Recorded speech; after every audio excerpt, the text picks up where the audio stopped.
And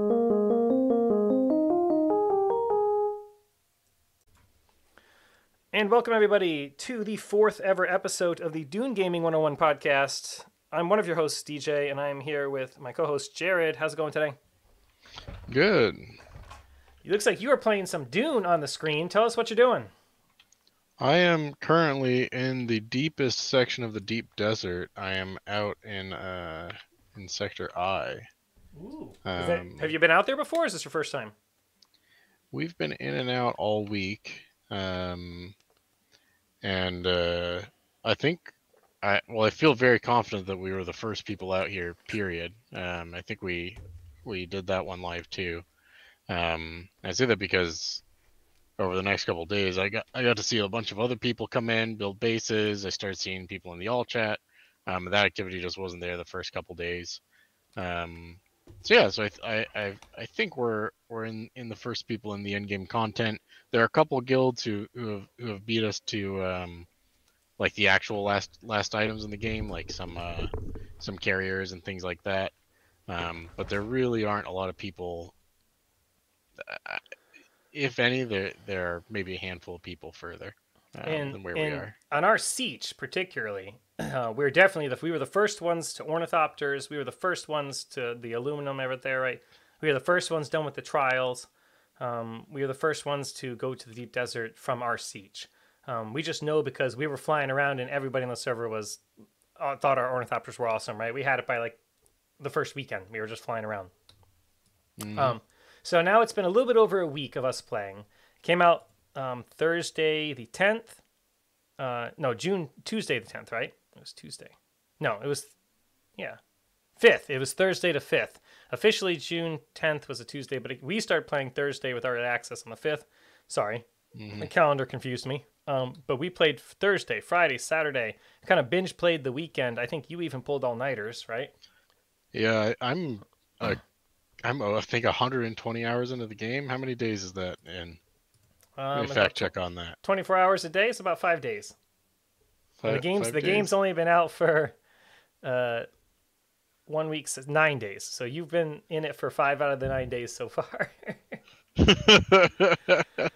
I'm clocking in at the next most, I think, with 93 hours. And then we have a bunch of guild members spread throughout that are 50, 60 hours, 40 hours, and around that. And we actually have a guild of about 12 people right now. I think we're also one of the largest guilds in our siege and on our cluster of servers, our cluster of sieges. So that, the way the game is you have different servers you can play on, and then each one of those servers is broken up into little mini sieges, like little mini servers.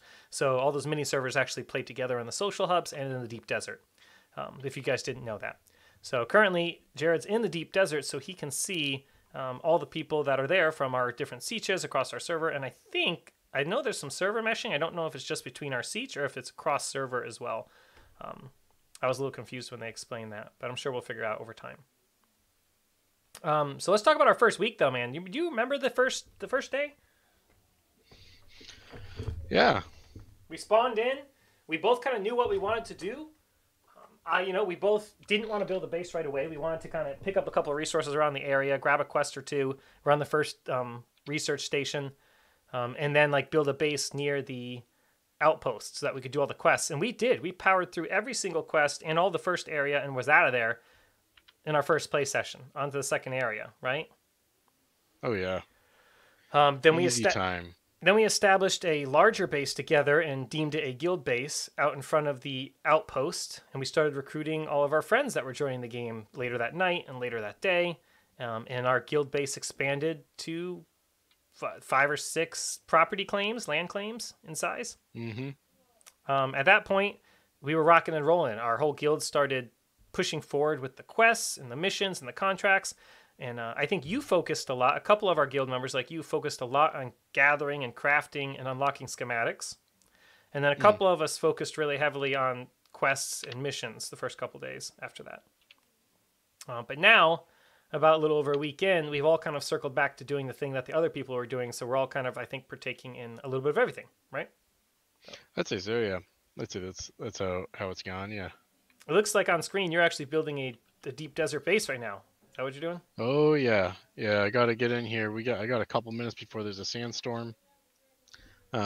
It'll be deleted in a couple days anyway, so Right. It's not a big deal if people see it. But I didn't think about every that till we started streaming. but every Tuesday night, the sandstorms, the big Coriolis storm wipes out all the bases here in the deep desert, and this is the end game, right? So after you play through the game and you unlock iron, then you go to the next area, you unlock steel. Next area, you unlock iron. I'm sorry, aluminum.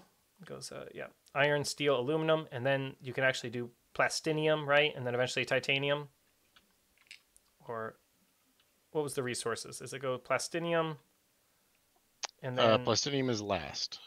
oh, so what's between the aluminum plastinium again? There's beryllium. Beryllium. There we go. So there we go. Iron, steel, aluminum, beryllium, plastinium. And our gear currently is like beryllium level, you'd say? Yeah, predominantly. Yeah. So Right now, I'm just wearing a still suit just because I came out here with nothing. So, but generally, yeah, that's what we're wearing.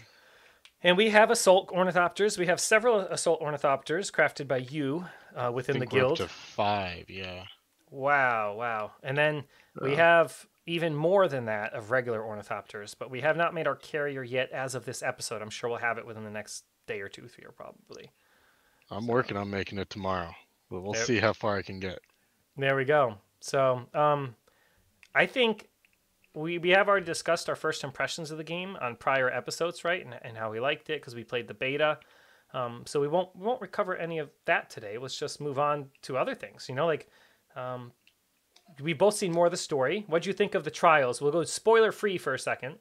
So no spoilers, guys. We're gonna talk with and keep it as least spoilery as possible. All right, we might spoil something small in accident. We're gonna do our best. So the trials of Aquil. There's 8 of them or 7 of them. 8. Yep. 8 of them. What was your overall opinion on them without spoiling too much? I loved it.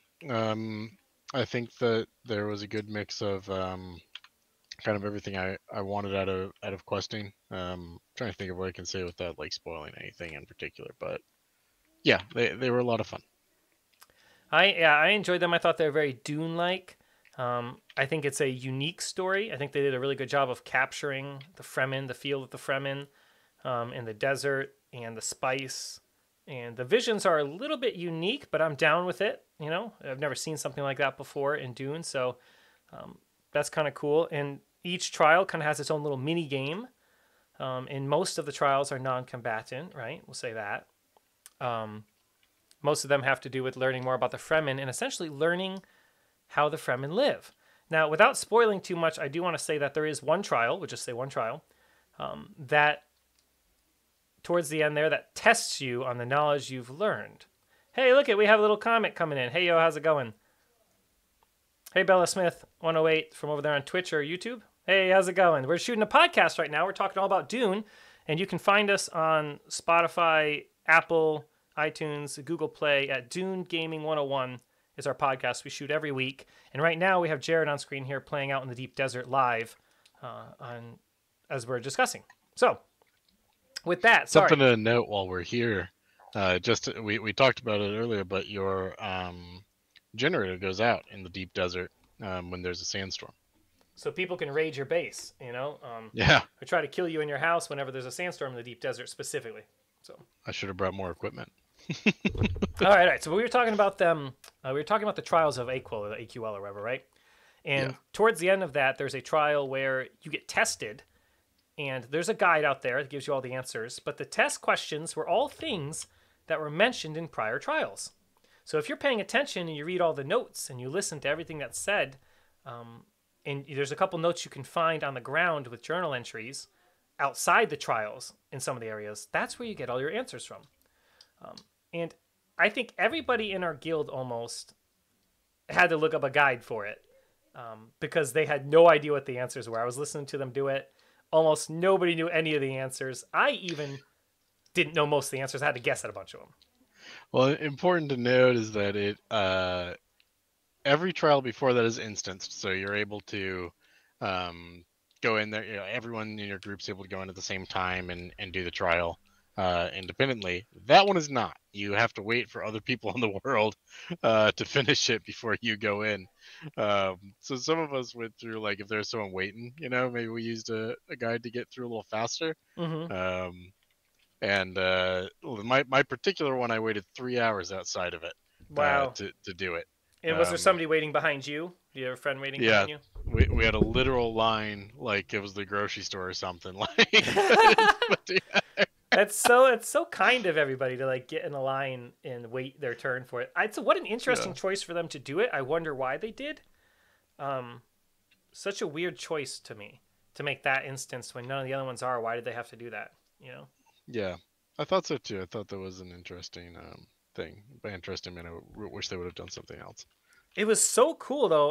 We're gonna stay spoiler free for a second, but that particular trial with the tests, and then it has puzzles. So it has like a trivia test followed by a puzzle, followed by like a couple mini puzzles. Actually, there's two puzzles and a trivia, and then some mini objectives you had to do in like a little maze you had to work through. What an amazing trial that one was. Lots of them leading up to it were kind of duds, like they were kind of fizzly. And they didn't really, they're so great. Some of them are better than others, but that one brought it home. That one felt like you were starting to discover more about the Fremen, right? We'll just leave it at that. Yeah, and it really opens up the rest of the main storyline. So if you're saving the trials and thinking, well, I don't want the game to end yet, go ahead and do them. There's a lot more story. I think it opens up the narrative significantly, and I think it makes you more involved in the game following it. Yeah, there's so many more quests. We have not reached the end of it yet. I don't know if anyone has. I mean, I would assume some people have probably because they probably grinded just that to try to be the first. But they're awesome. The storyline quests take you to the different social hubs and beyond in the game. So we won't spoil nothing, but there's so much more to the story beyond those initial trials. So don't hold off on them. Get them done, enjoy them, and keep playing in the game. As well as, let's talk about some of the other quests we did. Aside from the contracts, each outpost has contracts you can do, and they're one time. They're not repeatable from anything I've seen. So you can kind of beat all the different contracts and get money, and they get progressively harder. Aside from that, there are individual class stories for the swordsman, the Bene Gesserit, the Mentat. I only saw the original planetologist one, but I bet you there's an advanced planetologist one out there. Basically, the trooper, they all have regular trainers that you can get a quest from to learn the class initially, followed by an advanced trainer that you can speak to. And if you started as that class, you get to go right to the advanced trainer. And so with that, we both did the advanced swordsman, right? Yes, we both completed that one. Yes, Have I you started as completed Bene any Gesserit, others? but I'm one or two away from the Bene Gesserit. But the first one I completed was Swordsman. I did it because you see, I'm out here in it now. I've been doing a lot of solo play in the deep desert, and the Swordsman has a lot of skills that let you handle shielded opponents better than others. It has more stun skills and more ability to cut through shields, and everything is heavily shielded out here. So it just kind of made things easier on me. Mm-hmm. Somebody's just asking us how long we've been streaming on Twitch. We're kind of new to Twitch streaming, but we're recording our podcasts live. So we're doing it on Twitch as well as YouTube and elsewhere. But we also make content on YouTube. So if you go to the Dune Gaming 101, you can find us everywhere at Dune Gaming 101. We were previously League players. I was a League streamer. Both reached Masters in League. But we're getting into this. This is way more relaxing, way more fun. Yeah, this is a very deep game. It's a very cooperative game. I do want to talk. I do want to talk. You got a wreck? Very nice. You're diving in on a wreck in the deep desert. Yeah. Awesome. We'll watch that on screen while I talk about the Swordmaster, because this story, again, will stay spoiler free for today.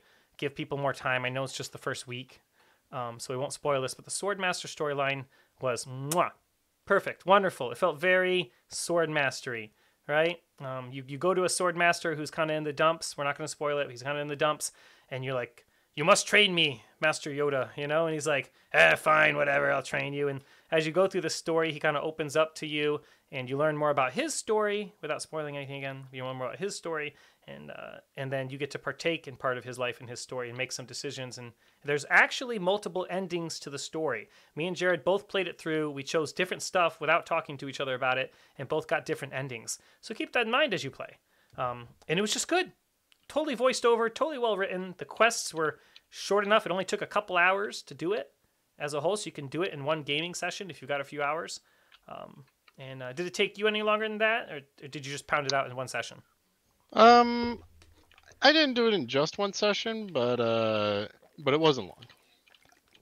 Nice. Yeah, a couple hours. It was easy. I'm very excited to see the rest of the class stories. I want to play them all. I'm not in a rush. There's so much to do. But I think the questing so far in this game has really grabbed me more than other MMOs because I'm a little more into the Dune lore. Let's see here. Let's see. Class stories, combat. Have you been in any PvP yet in the first week? Oh yeah, yeah. Were you on the giving end or receiving? Both, yeah, both. Especially being out here, I've encountered more, I think. But most of the PvP that I've like done, I guess, has been in the Haga Basin. Mm-hmm. Although the only time I died was out here though. Actually, the only time I've died so far at all. My character I haven't died to the worm yet. My character has died multiple times, usually in combat. Never to the worm yet, and never to a sandstorm yet. So, not since beta, when I purposely fed myself a couple times. So I am proudly not dead to the worm yet. And I don't know that he's going to get me until we start doing something more dangerous, because we went out to the deep desert this morning to harvest spice, and it was awesome. 3 of us went out, 1 in a assault copter and 2 little copters. We put missiles on the little ornithopters and a transport stuff on the big ornithopter, and we flew out there and gathered up millions of gold worth of spice. Yeah. And brought it all back safely. It took us probably like an hour, probably, between driving out there and driving back. And it was awesome. And it definitely required a couple of us watching for worms and watching out for other players, while one guy did most of the gathering and mining. And we don't even have the end game vehicle yet to do this. So we're operating like, poor people here, just trying to makeshift, do it the best we can. But eventually here it'll get even easier and more profitable. So... let's see. Social hubs. I've gotten into the market trading on the social hubs. I've gotten very into exploring the social hubs, listing items for sale, checking out the different vendors. We both bought the Trades building set recently. Yeah. And we started... On the next one, we should show off our base. Let's do it. Let's talk about base building a little bit next time. And we'll show off the guild base, because we recently built a new guild base, and we retired the old guild base to be your personal headquarters, right, for yourself. Yep. And we have a new guild base built totally in the Atreides set. It is an awesome palace. It's huge. Like, it's got to be like 2 land claims or 3 land claims high, and 2 or 3 land claims wide. And we have like a docking platform that leads into a massive hangar with parking garages below. And to the right, there's a huge corridor, like open. What do they call it when an open area?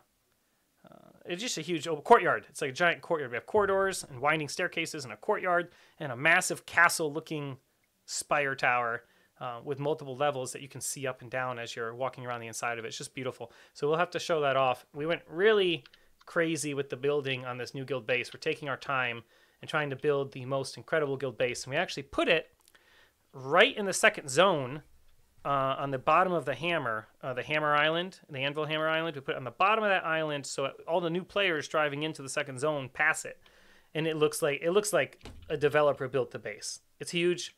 It's very clean. It's very rounded. Has lots of decorative on the outside. I'm very proud. The set is 80,000, and if you are Harkonnen, there's an accompanying set. Thematically, or I should say, like, roleplay wise, we're Atreides people, so like that's what we're gonna do. The Harkonnen set's really cool. If you're a Harkonnen person, definitely buy it. And if you're an Atreides person, buy it to show out. I think that the Harkonnen Atreides bit is probably gonna become more more competitive as time goes on. Although, uh, hold on, let me land this because I'm actually next to someone's base right now. I don't want to. I want to. I'm already making a lot of noise. But let's take a look at the lands red right now. Um, Our siege and our Atreides server, yeah. has attained 10 of the missions this cycle, and Harkonnen's attained 2. So I think the general player base is kind of on the Atreides side of things. At least for our sieges and our server, ours is heavily um, Atreides. I bet you there's some servers out there like a guild of like 30 guys who all went Harkonnen and they're dominating. And I Is the definitely Landsrad Siege or World or is all? server. It's world, yeah. So Okay, only our server with our sieges participate to our Landsrad. Every other world in their sieges are separate Landsrads. So interesting. yep. So I think that's a good balance of it because, like, say if you were playing and you just really hated yours, and they always went Harkonnen, and you never got to participate, you could just leave your server, right? You could quit your character, make a new character. You're allowed one character per server, so you're able to go to other servers. Hmm. You know what I mean? If you had to, worst case, it's an MMO, right? They probably might even allow server transfers eventually. Most companies do. Would you do it? Would you do it if you were losing that bad? I don't know. I'm a kind of an underdog and a rebel, so I like playing from behind sometimes, and I like the fact that you could be kind of cheeky with people and try to it's just the underdog story. So So for those listening, let's actually go over real quick. And if you press L, you go to the lands red menu. There's a little hammer, and you can see what the next thing would be too.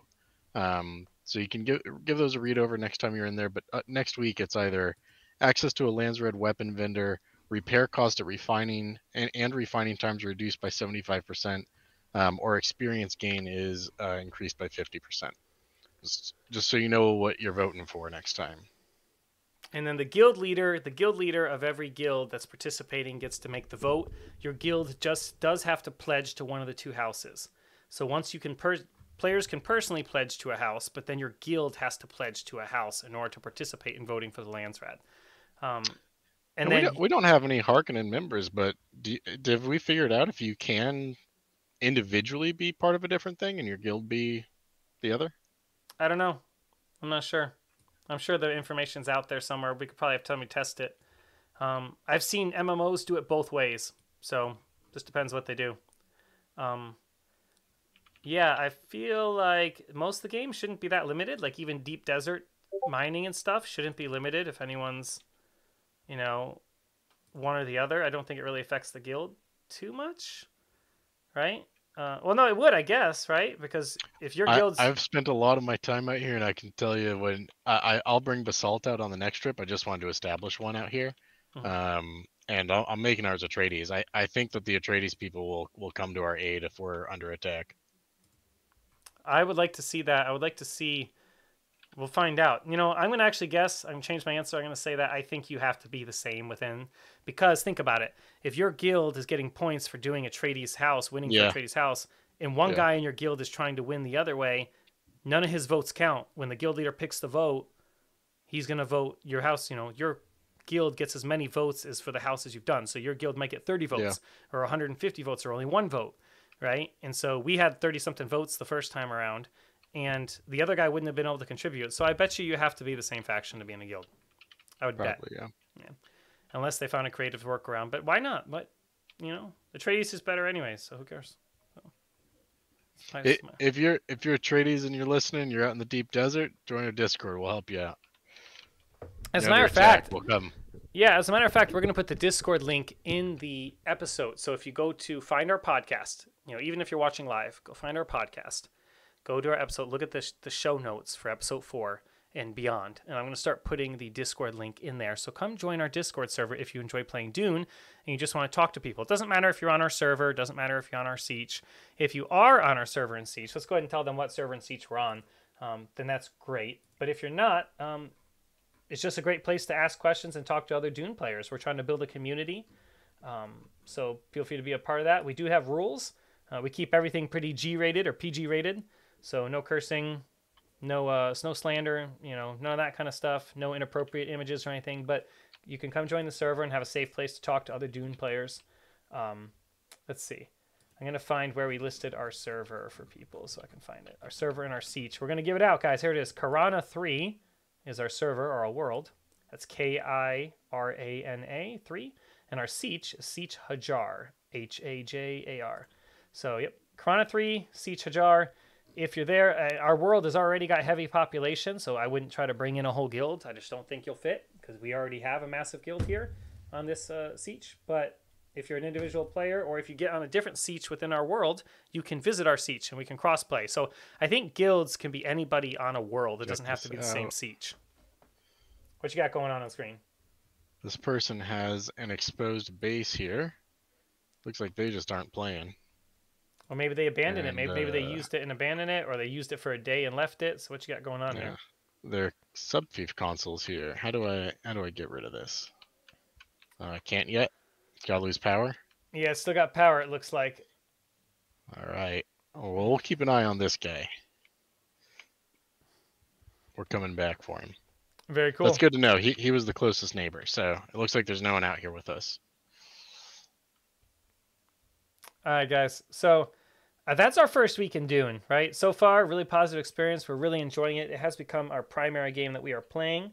We're excited to make some content. We'll be releasing new YouTube videos on YouTube, so keep an eye out for those. I'm going to try to have the first couple done in the next 24 hours here. I've got some footage to go through. We spent so much time playing and enjoying it this week that we didn't publish a lot of content yet, but I'm sure all of you have probably been doing the same. So stay tuned for more future content and be sure to subscribe to the podcast, tell a friend about it, leave us a 5-star review. We really appreciate it. We are one of the only Doom podcasts out there, and we need your support as a listener to keep it going. The more support we get, the more episodes we're going to make. And that's kind of how this is going to go. We're going to be very community driven. The more videos I'll post too. I filled up a 2 terabyte hard drive of videos today, this week, but I haven't done anything with them. All right, so show us some support, show us some love, and we will keep putting out some good content for you guys. Until next time, what do they say? May your blades never chip and shatter or something like that. We'll see you guys next time. Yeah.